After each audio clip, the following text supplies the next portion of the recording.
हमारे प्रिय भाई बहनों को यीशु मसीह के नाम से हमारा नमस्कार। और इस बाइबल वचन के समय के लिए आप सबों को प्रेम से स्वागत करते हैं। और आज के बाइबल वचन आप सबों के लिए आशीषदायक रहे, इसलिए हम प्रार्थना करेंगे। आइए हम थोड़ी सी प्रार्थना करें। प्यारे पिता परमेश्वर, धन्यवाद देते हैं। हाँ प्रभु, तेरा वचन हमारे पैरों के लिए दीपक है और मार्गों में प्रकाश उज्ज्वला है। आज भी तेरा वचन हर एक लोगों के चाल चलन के लिए, उनके पैरों के लिए दीपक बन जाए। वो चलने वाले हर मार्ग पर उज्ज्वला दे प्रभु। ये वचन को आशीष करके दे, यीशु मसीह के नाम से मांगते पिता, आमेन आमेन। व्यवस्था 8। जो जो आज्ञा मैं आज तुझे सुनाता हूं, उन सबों पर चलने की चौकसी करना, इसलिए कि तुम जीवित रहो और बढ़ते रहो, और जिस देश के विषय में यहोवा ने तुम्हारे पूर्वजों से शपथ खाई है, उसमें जाकर उसके अधिकारी हो जाओ।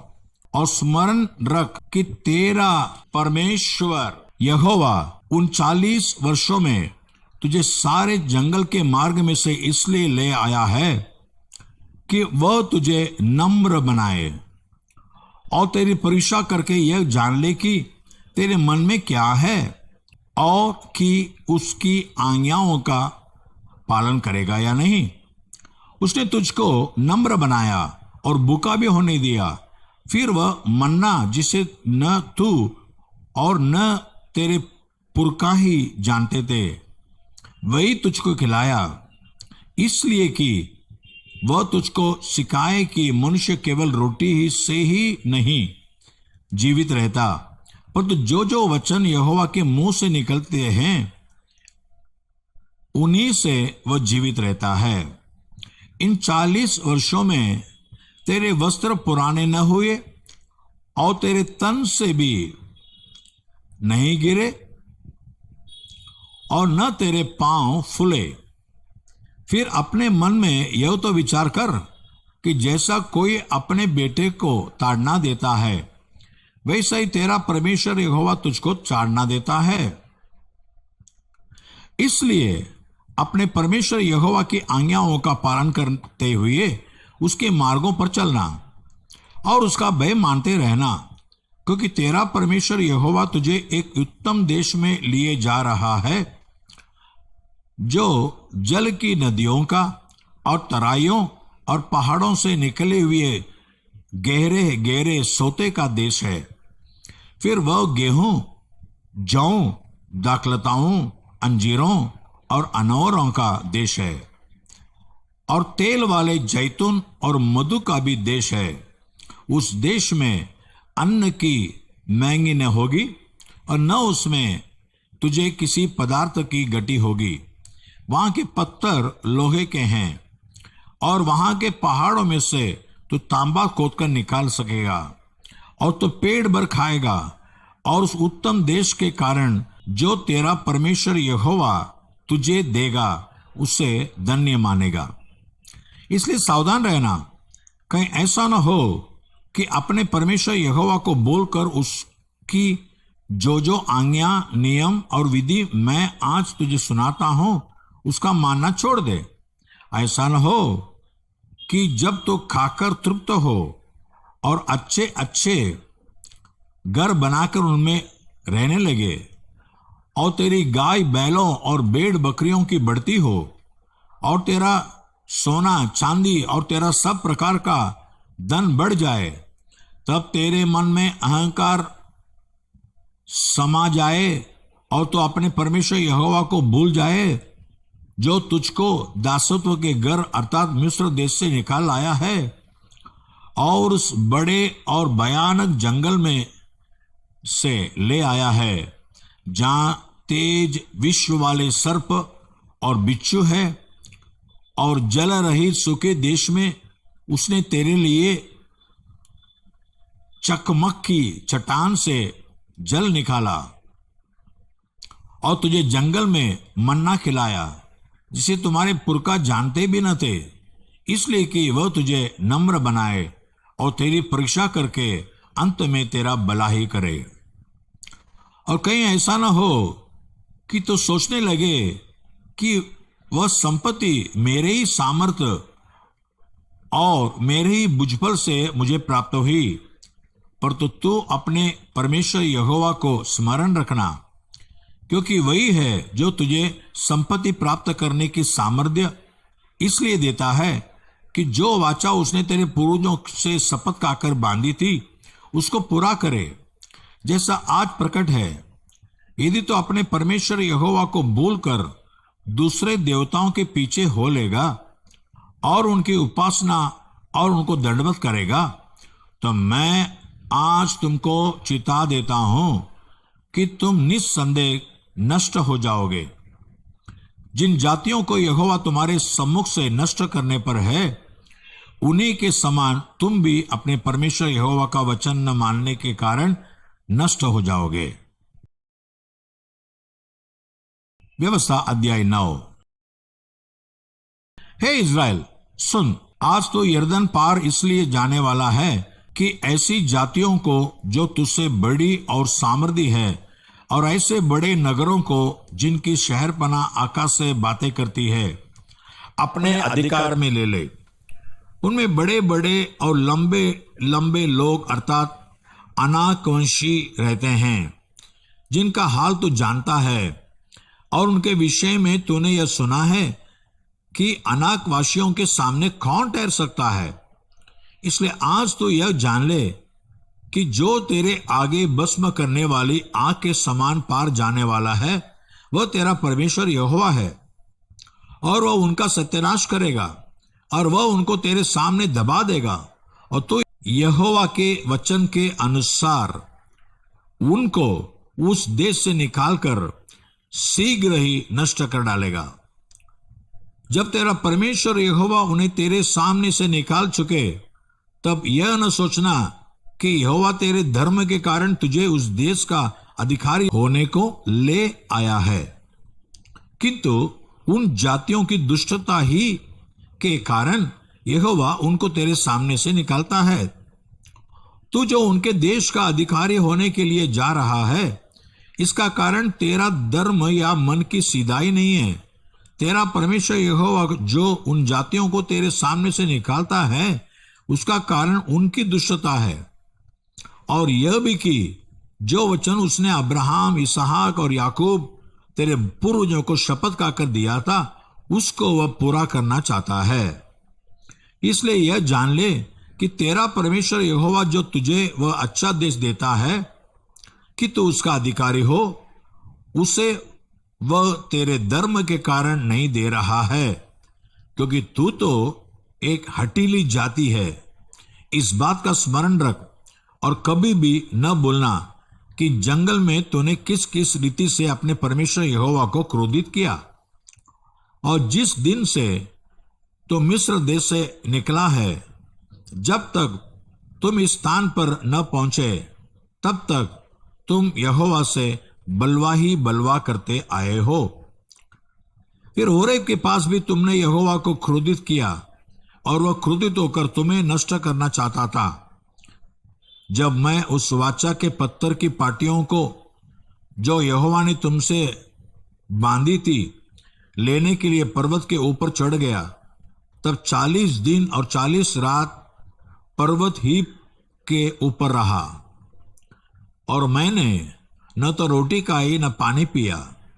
और यहोवा ने मुझे अपने ही हाथ की लिखी हुई पत्थर की दोनों पाटियों को सौंप दिया, और वे ही वचन जिन्हें यहोवा ने पर्वत के ऊपर आग के मध्य में से सभा के दिन तुमसे कहे थे, वे सब उन पर लिखे हुए थे।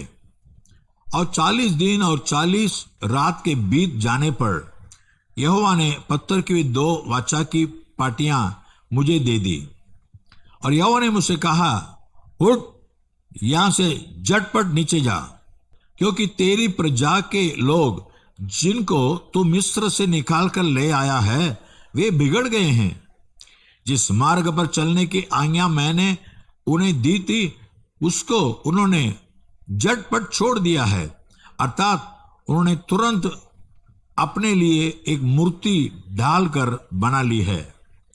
फिर यहोवा ने मुझसे यह भी कहा, मैंने उन लोगों को देख लिया, वे हठीली जाति के लोग हैं, इसलिए अब मुझे तो मत रोक, ताकि मैं उन्हें नष्ट कर डालूं और धरती के ऊपर उनका नाम या चिन्ह तक मिटा डालूं, और मैं उनसे बढ़कर एक बड़ी और सामर्थ्य जाति तुझी से उत्पन्न करूंगा। तब मैं उल्टे पैर पर्वत से नीचे उतर चला, और पर्वत अग्नि से दहक रहा था, और मेरे दोनों हाथों में वाचा की दोनों पाटियां थी। और मैंने देखा कि तुमने अपने परमेश्वर यहोवा के विरुद्ध महापाप किया और अपने लिए एक बछड़ा डालकर बना लिया है, और तुरंत उस मार्ग से जिन पर चलने की आज्ञा यहोवा ने तुमको दी थी उसको तुमने तज दिया। तब मैंने उन दोनों पाटियों को अपने दोनों हाथों से लेकर फेंक दिया और तुम्हारी आंखों के सामने उसको तोड़ डाला। तब तुम्हारे उस महापाप के कारण, जिसे करके तुमने यहोवा की दृष्टि में बुराई की और उसे रिस दिलाई थी, मैं यहोवा के सामने मुंह के बल गिर पड़ा और पहले के समान अर्थात 40 दिन और 40 रात तक न तो रोटी खाई और न पानी पिया। मैं तो यहोवा के उस खोप और जल जलाहट से डर रहा था, क्योंकि वह तुमसे अप्रसन्न होकर तुम्हारा सत्यानाश करने को था। पर तो यहोवा ने उस बार भी मेरी सुन ली, और यहोवा आरून से इतना कोपित हुआ कि उसका भी सत्यानाश करना चाहा। पर तो उसी समय मैंने हारून के लिए भी प्रार्थना की, और मैंने वह बछड़ा जिसे बनाकर तुम पापी हो गए थे लेकर आग में डालकर फूंक दिया, और फिर उसे पीस पीस कर ऐसा चूर चूर कर डाला कि वह धूल के समान जीर्ण हो गया, और उसकी उस राख को उस रत्ती में फेंक दिया जो पर्वत से निकलकर नीचे बहती थी। फिर तबेरा और मस्सा और किब्रोत अतावा में भी तुमने यहोवा को रिस दिलाई थी। फिर जब यहोवा ने तुमको कादेश बरने से यह कहकर भेजा, जाकर उस देश के जिसे मैंने तुम्हें दिया है अधिकारी हो जाओ, तब भी तुमने अपने परमेश्वर यहोवा की आज्ञा के विरुद्ध बलवा किया, और न तो उसका विश्वास किया और न उसकी बात ही मानी। जिस दिन से मैं तुम्हें जानता हूं उस दिन से तुम यहोवा से बलवाई करते आए हो। मैं यहोवा के सामने 40 दिन और 40 रात मुंह के बल पड़ा रहा, क्योंकि यहोवा ने कह दिया था कि वह तुम्हारा सत्यानाश करेगा। और मैंने यहोवा से प्रार्थना की, हे प्रभु यहोवा, अपना प्रजा रूपी निज बाग जिनको तूने अपने महान प्रताप से छुड़ा लिया है और जिनको तूने अपने बलवंत हाथ से मिस्र से निकाल लिया है, उन्हें नष्ट न कर। अपने दास अब्राहम, इसहाक और याकूब को स्मरण कर, और इन लोगों की कठोरता और दुष्टता और पाप पर दृष्टि न कर, जिससे ऐसा न हो कि जिस देश से तू हमको निकाल कर ले आया है वहां के लोग कहने लगे कि यहोवा उन्हें उस देश में जिसके देने का वचन उनको दिया था नहीं पहुंचा सका, और उनसे भय भी रखता था। इसी कारण उसने उन्हें जंगल में निकाल कर मार डाला है। ये लोग तेरी प्रजा और निज बाग है, जिनको तूने अपने बड़े सामर्थ्य और बलवंत भुजा के द्वारा निकाल ले आया है। प्रेरितों के काम 19 अध्याय। जब अपोलोस कुरिन्थुस में था तो पौलुस ऊपर के सारे देश से होकर इफिसुस में आया। वहां कुछ चेलों को देखकर उनसे कहा, क्या तुमने विश्वास करते समय पवित्र आत्मा पाया? उन्होंने उसे कहा, हमने तो पवित्र आत्मा की चर्चा भी नहीं सुनी। उसने उनसे कहा, तो फिर तुमने किसका बपतिस्मा लिया? उन्होंने कहा, यूहन्ना का बपतिस्मा। पौलुस ने कहा, यूहन्ना ने यह कहकर मन फिराव का बपतिस्मा दिया कि जो मेरे बाद आने वाला है उस पर अर्थात यीशु पर विश्वास करना। यह सुनकर उन्होंने प्रभु यीशु के नाम में बपतिस्मा लिया। जब पौलुस ने उन पर हाथ रखे तो पवित्र आत्मा उन पर उतरा और वे भिन्न भिन्न भाषा बोलने और भविष्यवाणी करने लगे। ये सब लगभग 12 पुरुष थे। वह आराधनालय में जाकर 3 महीने तक निडर होकर बोलता रहा और परमेश्वर के राज्य के विषय में विवाद करता और समझाता रहा। पर जब कुछ लोगों ने कठोर होकर उसकी नहीं मानी वरन लोगों के सामने इस मार्ग का बुरा कहने लगे, तो उसने उनको छोड़ दिया और चेलों को अलग कर लिया और प्रतिदिन तुरनुस की पाठशाला में वाद विवाद किया करता था।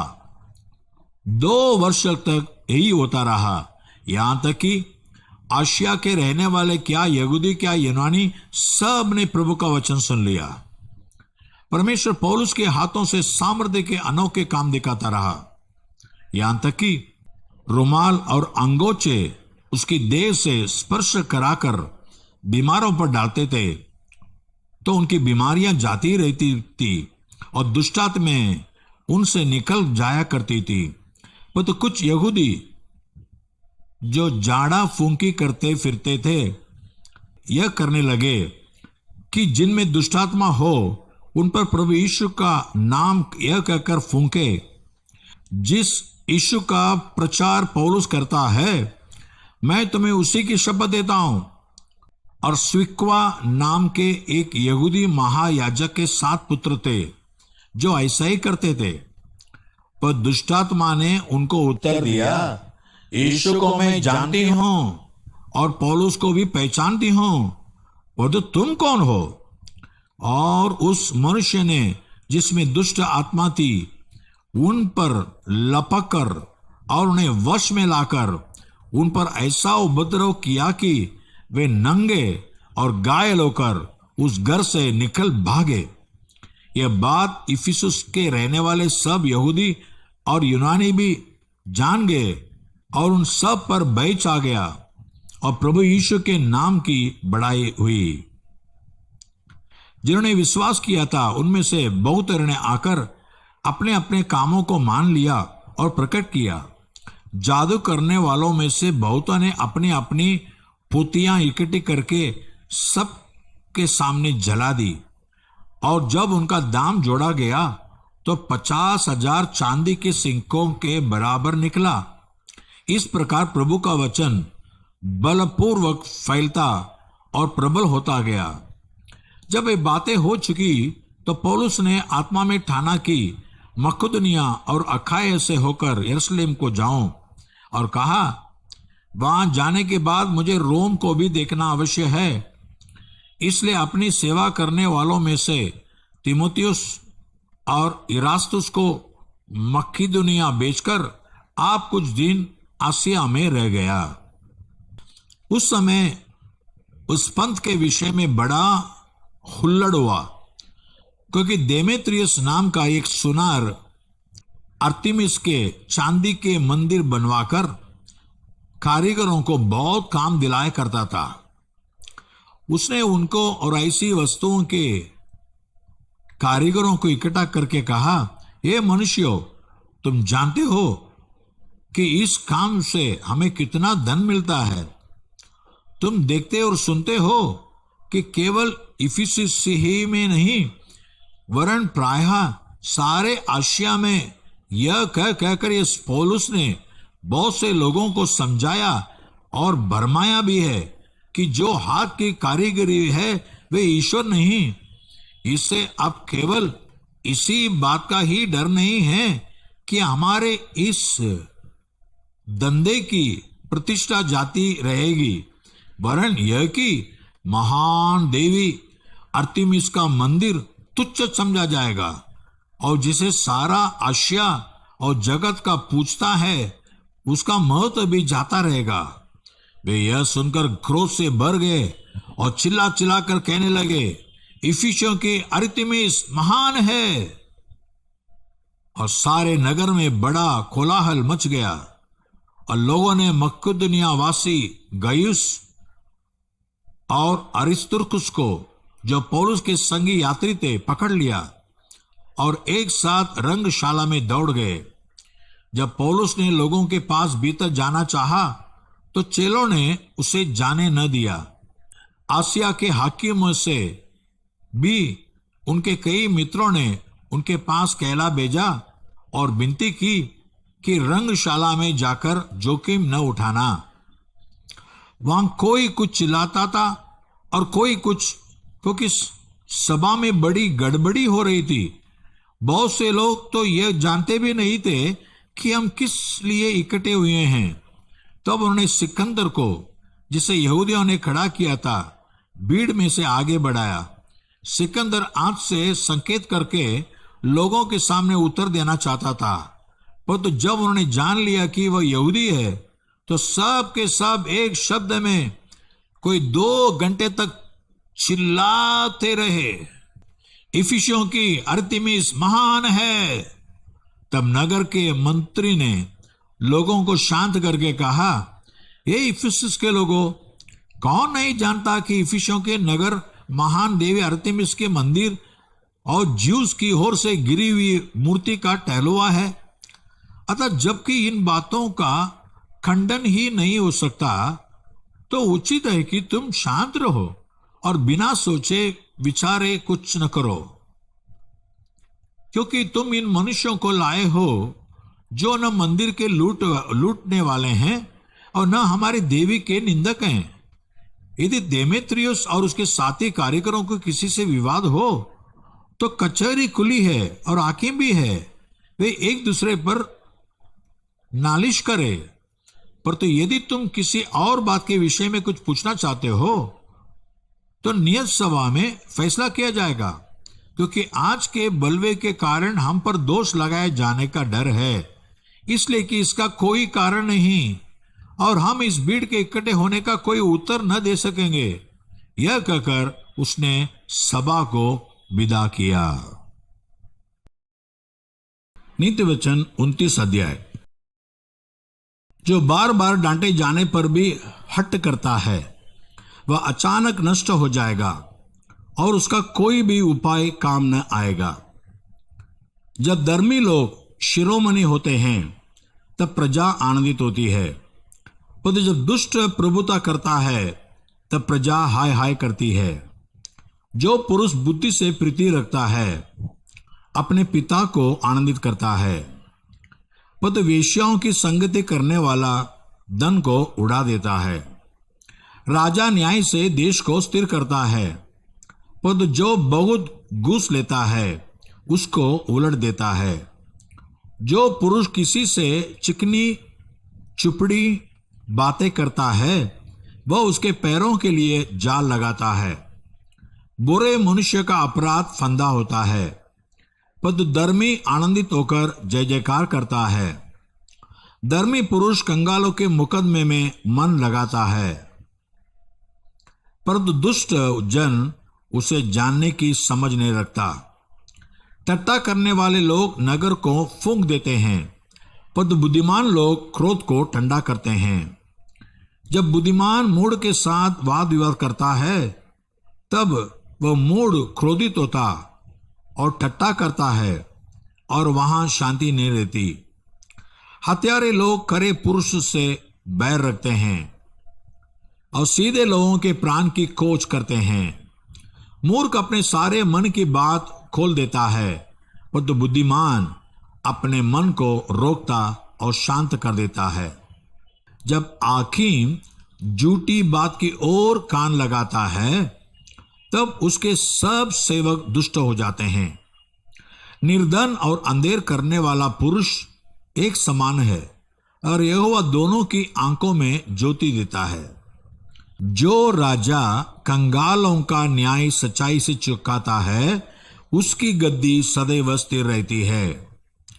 चढ़ी और डांट से बुद्धि प्राप्त होती है, परंतु जो लड़का यूं ही छोड़ा जाता है वह अपने माता पिता की लज्जा का कारण होता है। दुष्टों के बढ़ने से अपराध भी बढ़ता है, परंतु अंत में धर्मी लोग उनका गिरना देख लेते हैं। अपने बेटे की ताड़ना कर, तब उससे तुझे चैन मिलेगा और तेरा मन सुखी हो जाएगा। जहां दर्शन की बात नहीं होती वहां लोग निरंकुश हो जाते हैं, और जो व्यवस्था को मानता है वह धन्य होता है। दास बातों ही के द्वारा सुधारा नहीं जाता, क्योंकि वह समझकर भी नहीं मानता। क्या तू बातें करने में उतावली करने वालों मनुष्य को देखता है? उससे अधिक तो मूर्ख ही से आशा है। जो अपने दास को उसके लड़कपन से ही लाड़ प्यार से पालता है, वह दास अंत में उसका बेटा बन बैठता है। क्रोध करने वाला मनुष्य झगड़ा मचाता है, और अत्यंत क्रोध करने वाला अपराधी भी होता है। मनुष्य को गर्व के कारण नीचा देखना पड़ता है, पर तो नम्र आत्मा वाला महिमा का अधिकारी होता है। जो चोर की संगति करता है वह अपने प्राण का बैरी होता है। शपथ खाने पर भी वह बात को प्रकट नहीं करता। मनुष्य का भय खाना फंदा हो जाता है, परंतु जो यहोवा पर भरोसा रखता है उसका स्थान ऊंचा किया जाएगा। हाकिम से भेंट करना बहुत लोग चाहते हैं, परंतु मनुष्य का न्याय यहोवा ही करता है। धर्मी लोग कुटिल मनुष्य से घृणा करते हैं, और दुष्ट जन भी सीधी चाल चलने वालों से घृणा करता है। ये 25 वचन पढ़ता हूं। मनुष्य का भय खाना फंदा हो जाता है, पर तो जो यहोवा पर भरोसा रखता है उसका स्थान ऊंचा किया जाएगा। आप यहोवा पर भरोसा रखो, स्थान ऊंचा किया जाएगा, माने आपको परमेश्वर ऊंचे स्थान पे ले जाएगा। मनुष्य का भय खाने से फंदे में फंस जाएंगे, आप कहां फंसेंगे पता नहीं, लेकिन यहोवा पर भरोसा रखो, यहोवा आपको उठाते जाएगा।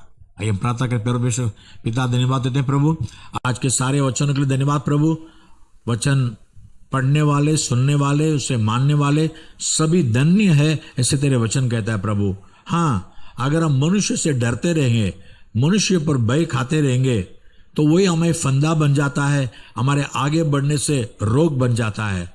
लेकिन हम परमेश्वर पर भरोसा करते रहें तो परमेश्वर हमें ऊंचे गढ़ पर या तो हमारे स्थान को ऊंचा कराएगा। वैसे वचन सुनने वाले सभी परमेश्वर पर भरोसा कर कर अपने पढ़ाई में, अपने कामों में, अपने परिवार में, देश में ऊंचा किया जाए, वैसे आशीष कर यीशु मसीह के नाम से मांगते पिता, आमीन। God bless you. परमेश्वर आपको आशीष करे। तो लगातार हर दिन आप सुनते रहिए। हर दिन शाम को 6 बजे आपको हिंदी में वचन सुनने मिलेगा। औरों को बताइए, जिनके पास बाइबल नहीं है वे भी वचन पढ़ सकते हैं, देख सकते हैं, पढ़ सकते हैं और सुन सकते हैं। God bless you. परमेश्वर आपको आशीष करे। आमीन।